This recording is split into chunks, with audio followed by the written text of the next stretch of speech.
Olá, meus irmãos, um bom dia para todos, na graça e na misericórdia do Senhor Jesus.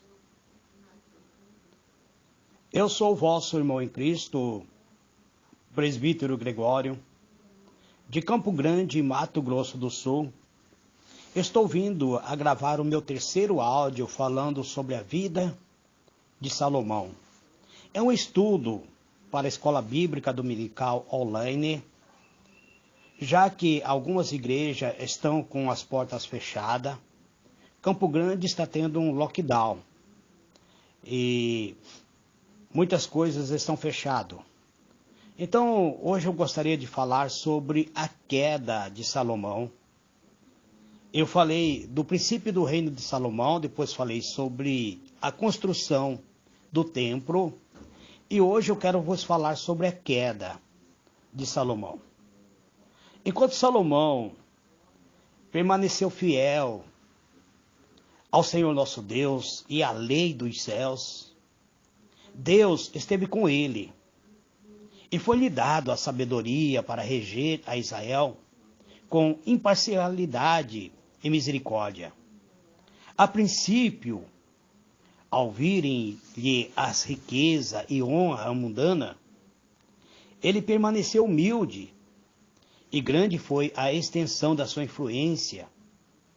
A palavra de Deus diz que dominava Salomão sobre todos os reinos, desde o rio Eufrate até a terra dos filisteus e até ao termos do Egito.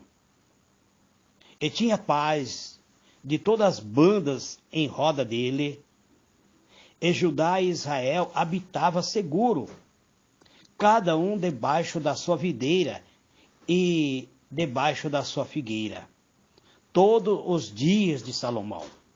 Isso está registrado em 1 Reis, capítulo 4, verso 21, 24 e 25. Mas depois de uma manhã grandemente promissora, a vida de Salomão se tornou cada vez mais se afastando de Deus. Foi entenebrecida por uma apostasia. Salomão começou a apostatar a fé. A Bíblia registra o relacionamento triste e melancólico. Fato de que ele havia sido chamado, ele havia sido considerado como um amado do Senhor. Salomão era considerado como amado do Senhor. Segundo Samuel 12, verso 25. Aquele que havia sido honrado por Deus de forma tão marcante com o toque divino, recebendo o favor que Deus lhe concedera, que era sabedoria e retidão. Aquele que Deus lhe dera fama mundial.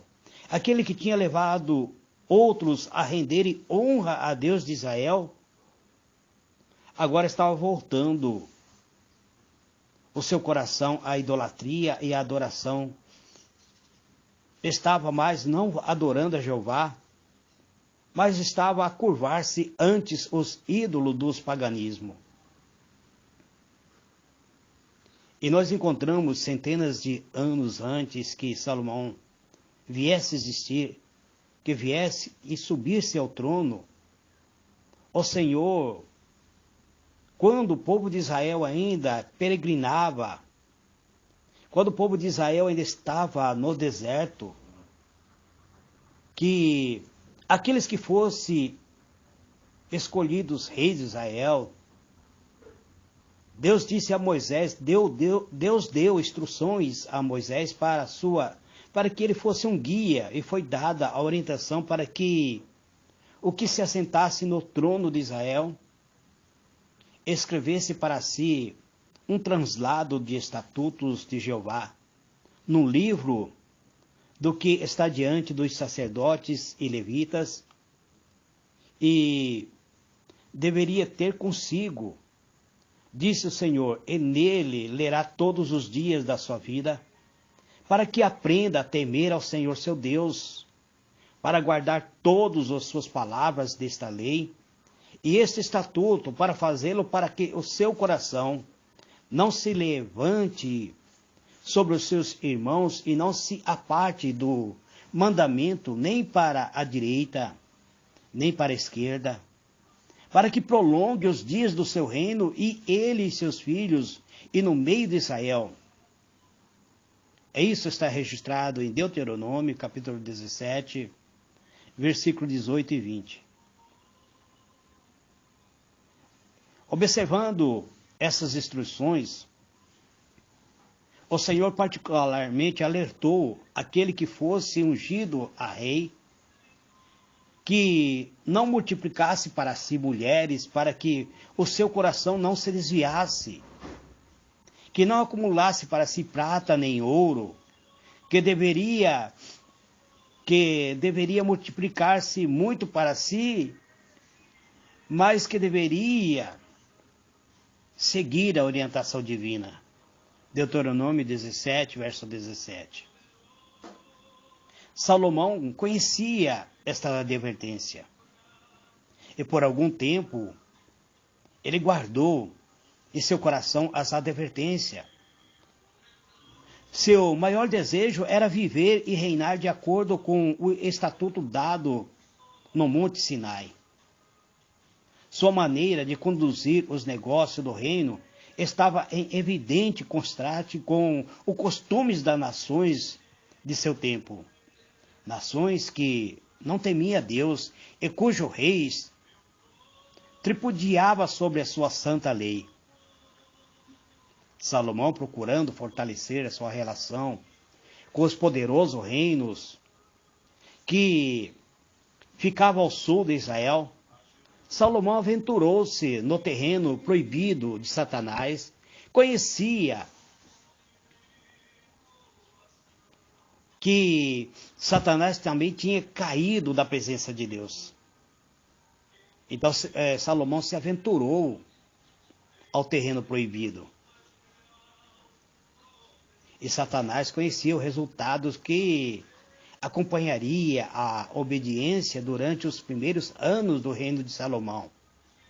Anos gloriosos, por causa da sabedoria, por causa da beneficência e retidão do rei.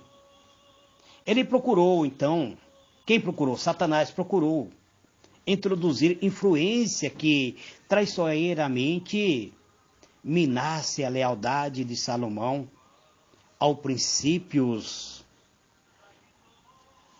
e o levasse a separar-se de Deus. Que o inimigo foi bem sucedido em seu esforço. Nós sabemos pelo relato. E Salomão se aparentou logo no início com Faraó, rei do Egito. Faraó, o rei do Egito, era considerado um semideus. E era um povo que, soberbo, orgulhoso, que adorava a magia negra, que praticava a magia negra, que adorava a feitiçaria e desprezava a Deus. Mas Salomão se aparentou com o rei do Egito e tomou a filha de Faraó e trouxe a cidade de Davi. Casando com a filha de Faraó, ele faz uma aliança com Faraó, ele despreza a lei de Deus. Isso está em 1 Reis, capítulo 3, verso 1. Do ponto de vista humano, este casamento, embora contrário aos ensinamentos da lei de Deus, parecia provar-se uma bênção, pois a esposa pagã de Salomão se converteu e uniu-se com ele na adoração ao verdadeiro Deus.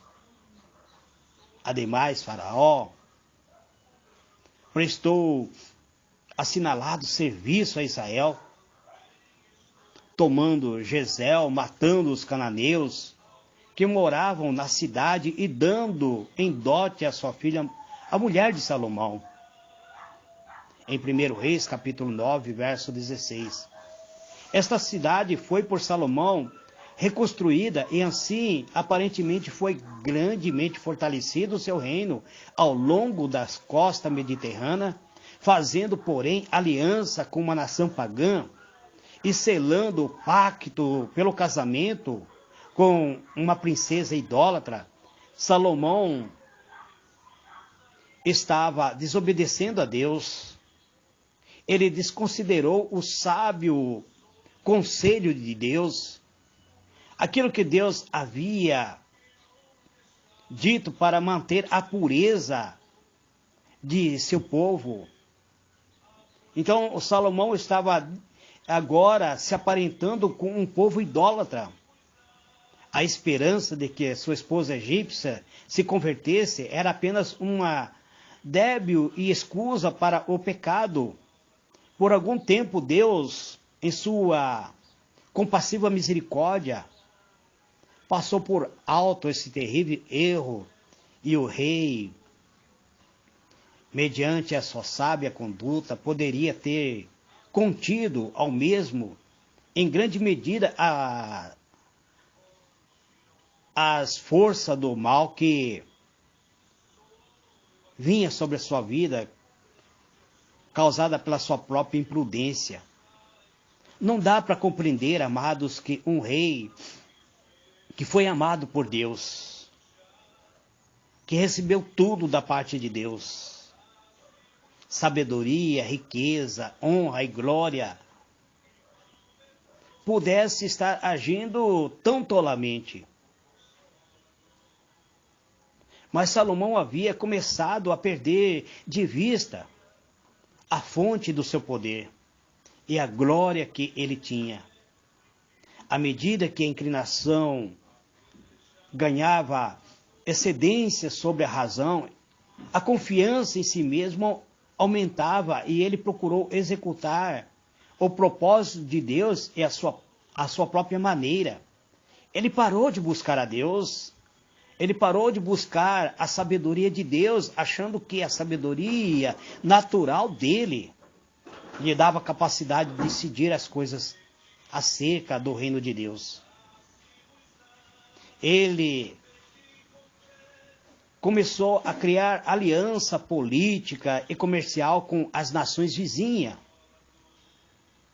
E isso levaria a ter maior poder, ou levaria essas nações ao conhecimento do verdadeiro Deus, ele pensou assim. E ele entrou em aliança com nações pagãs, não santificadas, com nações após nações. Frequentemente essas alianças eram seladas com casamento com princesas pagãs. Cada nação que Salomão fazia uma aliança, ele recebia uma esposa para selar essa aliança. Por isso Salomão foi conhecido como o homem das 1000 mulheres. Salomão teve 300 esposas e 700 amantes. Eu não sei como ele conseguia manter esse casamento, porque imagina só as 700 amantes exigindo a presença do seu amante e as 300 esposas querendo estar ao lado do seu marido. Os mandamentos de Jeová foram postos de lado em favor dos costumes dos povos ao redor.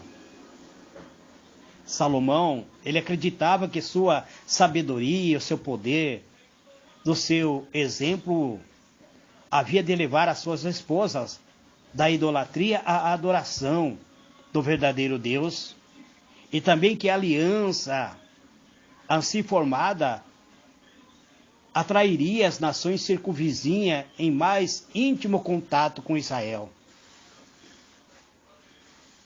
É uma esperança tola que Salomão tinha. Era uma vã esperança. O erro de Salomão em considerar o seu ser ele o suficientemente forte para resistir às influências de associações pagãs foi fatal. E fatal foi também o engano que o levou a esperar que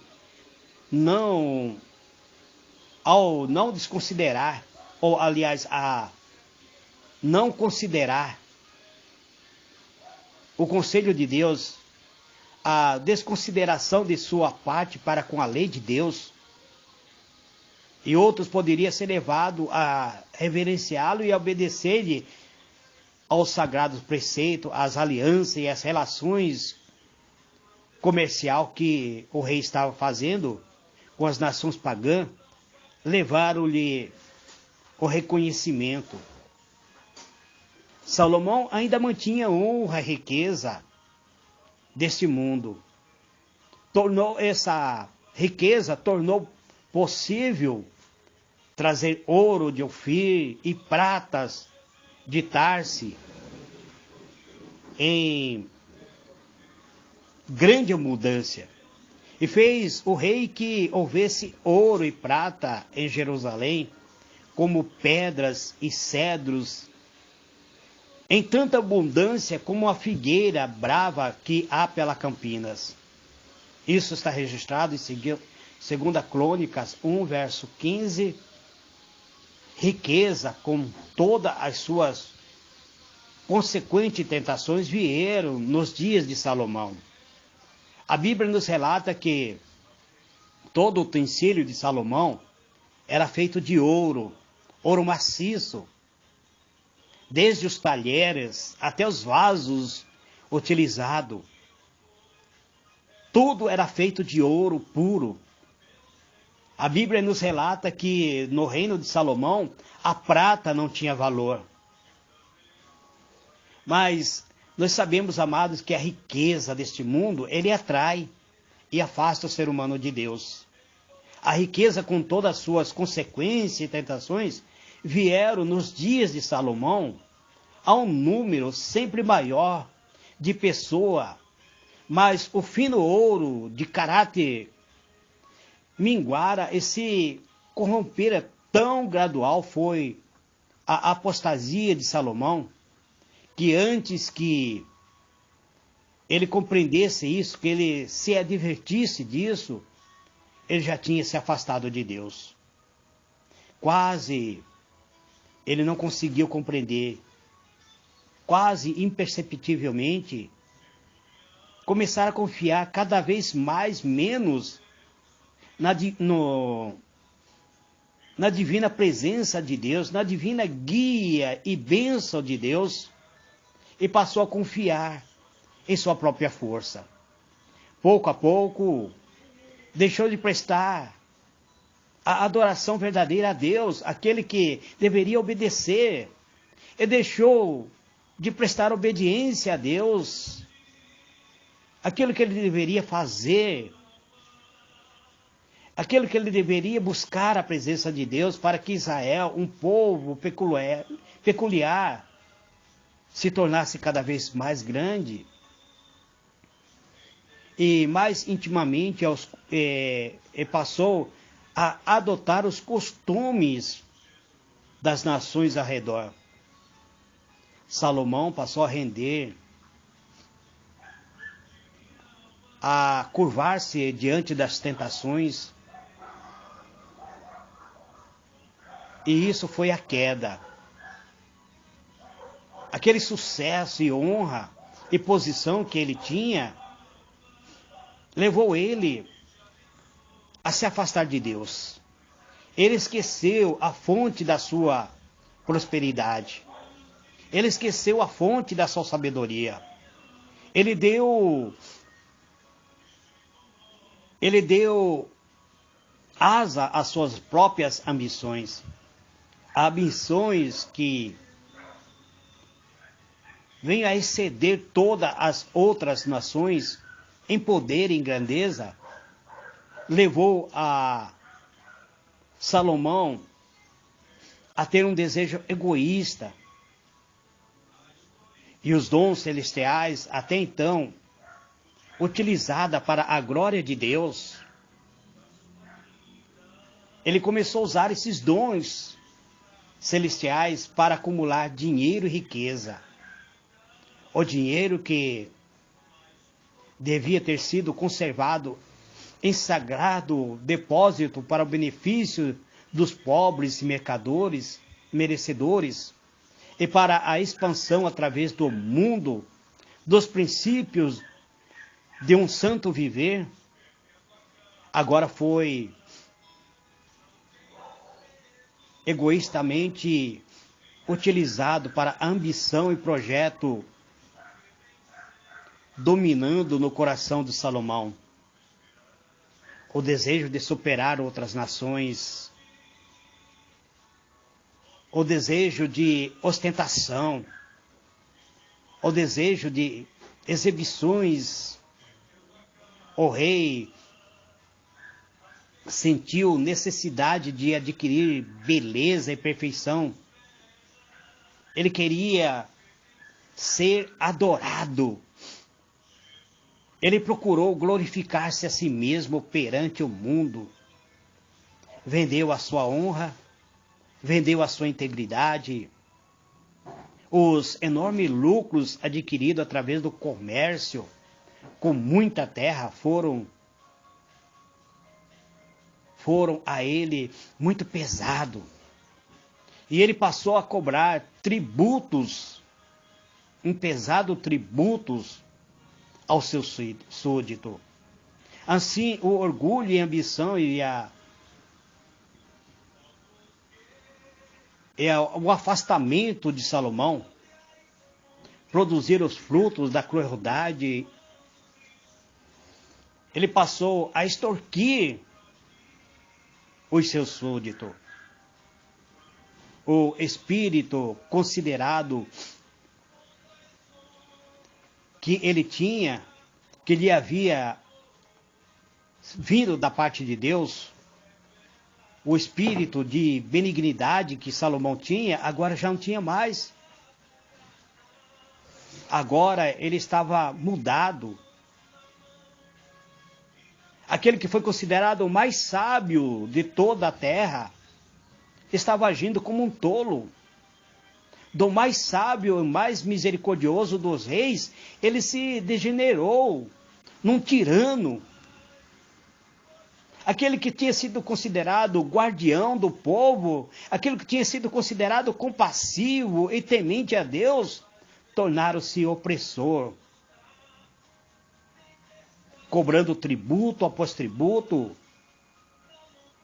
e todo esse tributo era lançado sobre o povo, para que o povo pagasse por meio que sustentasse a luxuosa ambição de Salomão. Então o povo começou a queixar-se a respeito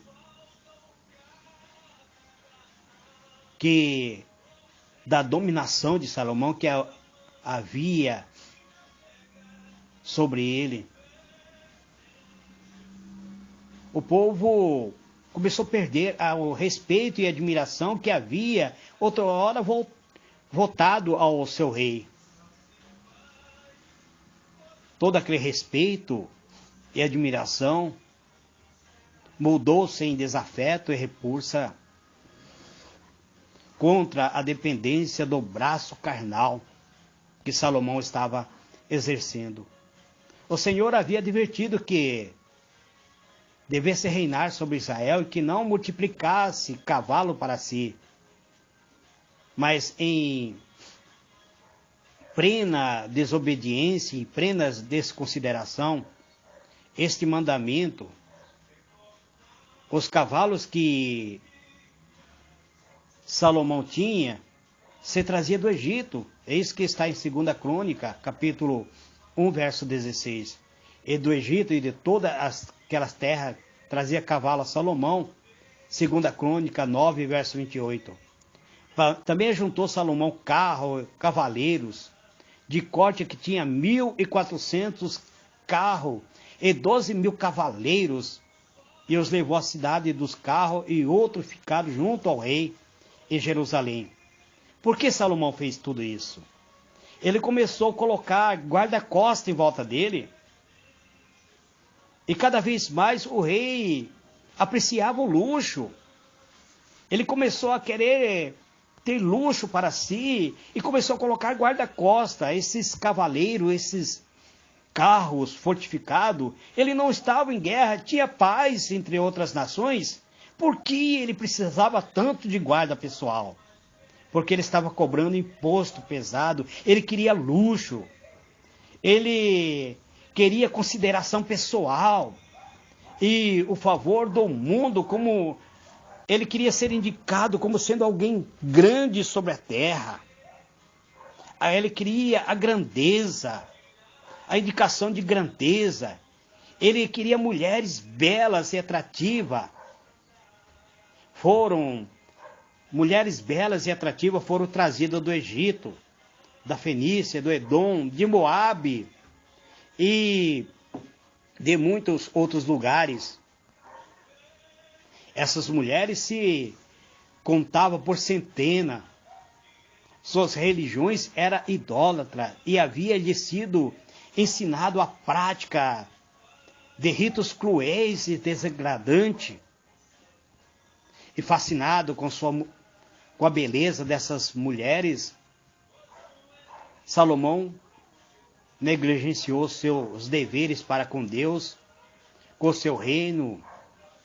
A Bíblia diz que suas esposas exerciam forte influência sobre ele e gradualmente essa influência prevaleceu no sentido de levar Salomão a cultuar as próprias idolatrias. Salomão tinha desconsiderado a instrução que Deus havia dado para servir de barreira contra a apostasia e agora se entregara à adoração a falsos deuses. Porque sucedeu que no tempo da velhice de Salomão, as suas mulheres perverteram o coração para seguir outros deuses. E o seu coração era tão perfeito para com o Senhor seu Deus, como o coração de Davi, seu pai, porque Salomão andou agora sendo levado pelas próprias mulheres na sua velhice a curvar-se diante dos deuses estranhos, curvou-se diante da deusa dos ídolos, dos milacons, da abominação dos filhos de Amon, chegando ao ponto de sacrificar criança no altar de deuses pagãos. Salomão ergueu um imponente bloco de edifício para ser usado como santuário idólatras para satisfazer a sua esposa. Colocou enormes ídolos, desproporcional à imagem de madeira e de pedra, entre as oliveiras, e aí diante dos altares das deidades pagãs, das abominações dos Moabitas e de Moloque, a abominação dos filhos de Amon. Em 1 Reis 11, verso 7, foram praticados o mais degradante rito dos paganismos. A conduta de Salomão trouxe sua inevitável penalidade, sua separação de Deus, a sua comunhão com a idolatria foi a sua ruína. Perdendo a aliança com Deus, perdeu o domínio de si mesmo. A sua moral desapareceu. A sua fina sensibilidade agora não tinha mais. Aquele que no início de seu reino havia demonstrado tanta sabedoria e simpatia em restituir um a adoração ao Deus verdadeiro, agora Salomão era apenas um homem decaído,